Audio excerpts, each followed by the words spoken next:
আজকে বানাবো গাজর আলু মটরছিমি দিয়ে একটা ভাজা ভাজা করে। ওই ভাজাটা খেতে খুবই ভালো লাগে আমার আর তোমাদের দাদা ভাইয়ের। তাই সব সবজিগুলো কেটে নিলাম, মটরছিমি আলু গাজর, একটা ক্যাপসিকাম ছিল আগের দিনের অল্প অর্ধেক, সেটাও কেটে নিলাম। সব ভালোভাবে ধুয়ে নিলাম।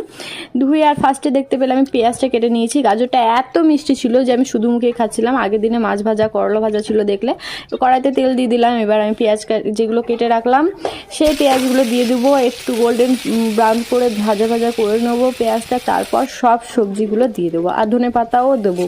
তো পেঁয়াজটা এই দেখেন গোল্ডেন ব্রাউন হয়ে গিয়েছে। এই মুহূর্তে আমি ওই সব সবজিগুলো এই যে দিয়ে দিচ্ছি, বাঁধাকপি গাজর আলু টমেটো নয় মটরছিমি, সব একসাথে একদম ভালোভাবে ভেজে নেব, ভাজা ভাজা করে নেবো। তারপর এই যে একটু কষিয়ে নিলাম, তারপর আবার ধনে পাতা দিলাম। ধনে পাতা দিয়ে এই যে একদম দেখতে পাচ্ছেন। তো আজকে ছিল মাছ, করলা ভাজা আর